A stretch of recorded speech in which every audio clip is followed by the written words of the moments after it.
auditeurs, bonjour. Nous sommes aujourd'hui dans le bureau de Patrick Floquet, le maire de Montmagny, la veille des élections municipales, afin de lui poser quelques questions.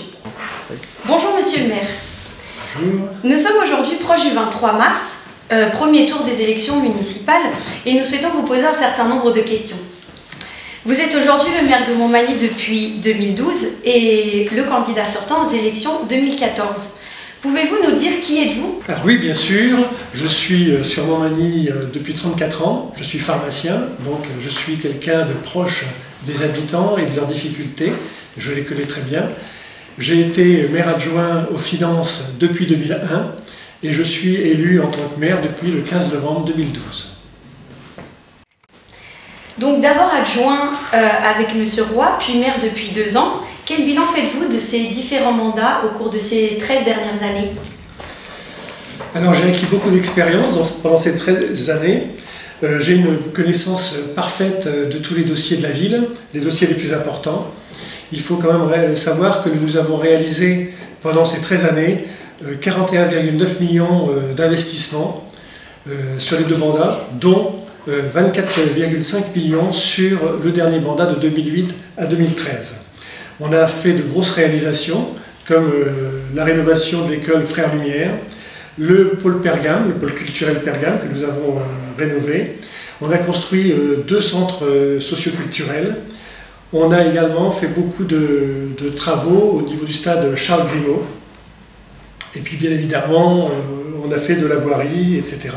Mais ce qu'il faut bien savoir, c'est que pour l'équilibre financier de la ville, nous n'avons emprunté que 46% du montant des investissements, ce qui est très important pour maintenir l'équilibre budgétaire de la ville.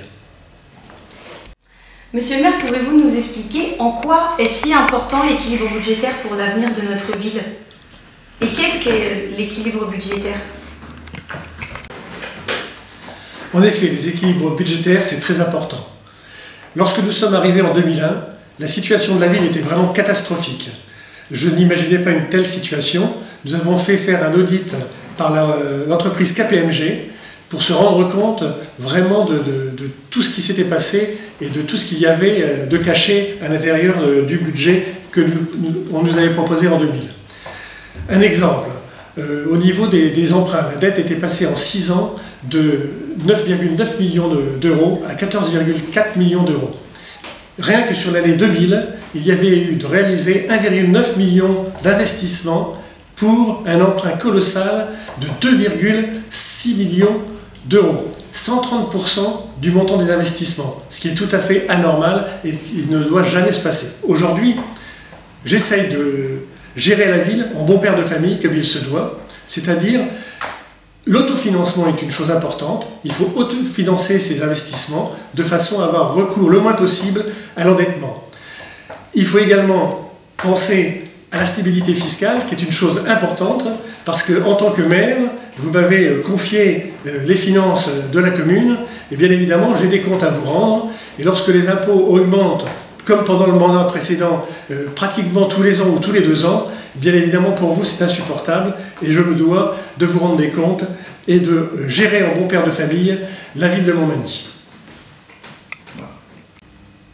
Pour l'avenir de notre ville, monsieur le maire, les habitants se posent la question pour le centre-ville. Soyons francs, les travaux tardent et les habitants se posent beaucoup de questions concernant ce centre-ville. Est-ce une utopie ou les habitants de Montmagny peuvent y croire? Où en sommes-nous exactement aujourd'hui? Alors, le centre-ville, c'est une réalité.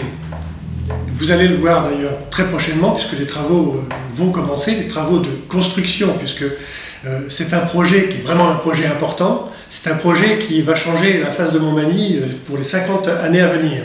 Donc c'est quelque chose qu'il fallait réfléchir auparavant et qui ne pouvait pas se faire en quelques mois. C'était vraiment un projet complexe et ambitieux. Alors c'est un projet, on a déjà fait plusieurs phases, c'est-à-dire on a acheté des parcelles, on a déconstruit des immeubles. Aujourd'hui, il existe la résidentialisation qui est en cours et demain, vous allez voir au début mars, la réalisation de 19 logements sociaux sur la dalle. Et puis il y aura, fait par la CAVAM, la communauté d'agglomération de la vallée de Montmorency, l'assainissement, les voiries et ensuite commenceront les constructions d'une centaine de logements en accession à la propriété. C'est un programme ambitieux et également il y aura des commerces, 2000 m² de surface commerciale créée, ce qui est très important également et ce qui est une attente véritable des Manimontois. Ce projet du centre-ville, monsieur le maire, engendrera divers commerces comme vous venez de nous le dire, ce qui engendrera également un développement économique. Cela semble un élément essentiel dans votre programme. Comment y parviendrez-vous ? Alors en effet, il faut absolument redynamiser le centre-ville. Donc on amène, comme je vous l'ai dit tout à l'heure, une centaine de logements, l'accession à la propriété, donc avec un pouvoir d'achat. Il y aura donc un commerce essentiel qui sera un petit peu la locomotive, qui sera une surface de 600 m² en centre-ville. Il y aura également une banque et puis une brasserie et des commerces de services également.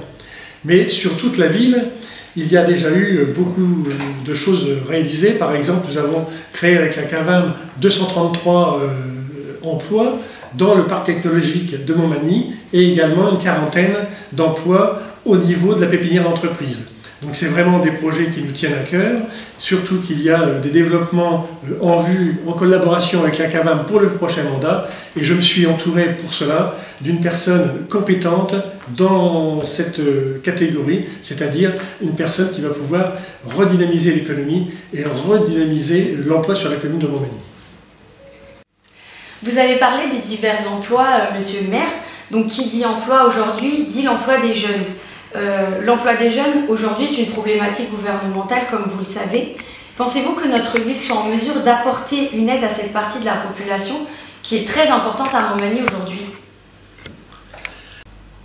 Alors comme vous le faites remarquer, c'est vrai que l'emploi des jeunes est très important sur la commune de Montmagny puisque nous avons une commune on a la chance d'avoir une commune qui est très jeune. Alors nous avons mis en place bien évidemment différentes structures comme l'espace emploi, au niveau du centre social, le forum de l'emploi avec la CAVAM qui a lieu annuellement, également la mission siennoise qui s'occupe de nos jeunes, ainsi que le PIGE, le point information jeunesse. Il faut quand même savoir que nous avons eu 400 retours à l'emploi depuis ces dernières années, ce qui est très important. Et nous avons créé donc 400 retours à l'emploi qui ont créé des postes en CDI ou des formations. Parlons un peu, si vous le voulez bien, monsieur Floquet, de l'insécurité. Vous avez mis en place au cœur de la ville un système de vidéosurveillance. Y a-t-il eu un impact significatif? Alors oui, l'impact a été vraiment spectaculaire, puisque nous avons mis en place, c'est vrai, la vidéoprotection, mais également nous avons créé une police municipale en 2002, police municipale qui est composée de 9 agents policiers municipaux. Nous avons également une collaboration avec la police nationale qui est très importante. Il faut savoir qu'entre 2006 et 2012, il y a eu une baisse de 56% de la délinquance sur Montmagny. Alors bien évidemment, il faut continuer à travailler dans ce sens-là, continuer également à travailler avec les bailleurs sociaux, avec les partenaires de la ville que sont la SNCF et les RATP, de façon à pouvoir continuer à diminuer le chiffre de la délinquance sur la commune. Monsieur le maire, la jeunesse et les associations sont très importantes et très présentes à Montmagny aujourd'hui. Comment voyez-vous ce tissu associatif? C'est vrai, le tissu associatif sur Montmagny a la particularité d'être très dynamique. Il est très dynamique et on a de très nombreuses associations et ces associations ont beaucoup d'adhérents. C'est une chance pour Montmagny. C'est pour ça que nous les subventionnons, nous les aidons matériellement.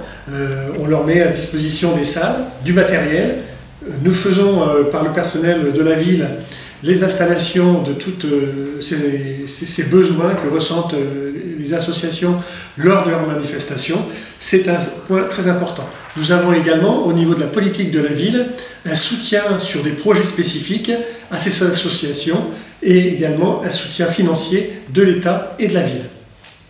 Donc, monsieur le maire, nous avons parlé de l'importance de la jeunesse au cœur de Montmagny, mais n'oublions pas les seniors qui représentent une population qui est souvent délaissée malheureusement.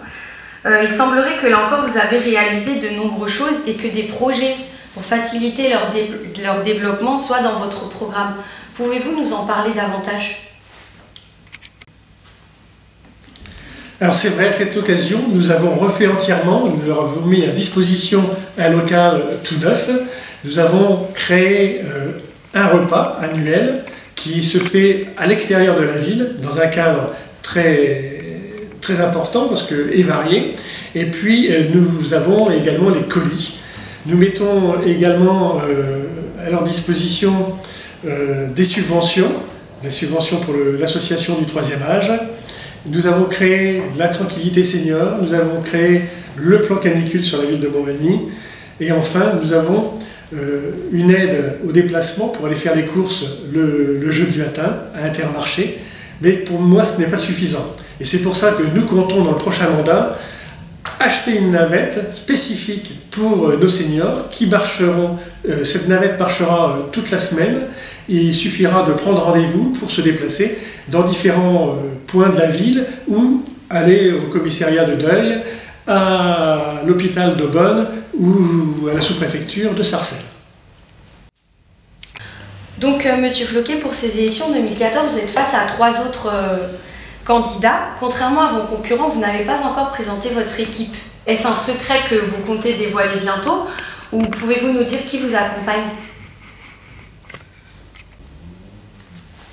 Alors, lors de la réunion publique du 20 mars, je dévoilerai la liste des personnes qui seront avec moi. Je peux déjà vous dévoiler qu'il y aura donc 17 hommes et 16 femmes. La liste sera renouvelée à 60%. Nous avons une liste représentative des Manimontois et nous avons une liste qui amènera des compétences certaines dans de nombreux domaines. Un dernier mot, Monsieur Floquet, s'il vous plaît.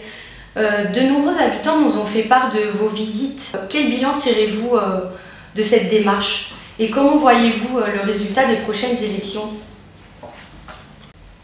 En effet, depuis 5 semaines, je rends visite aux Manimontois et je dois dire que j'ai été surpris par l'accueil vraiment très positif et un bon dialogue qui s'est instauré avec les Manimontois.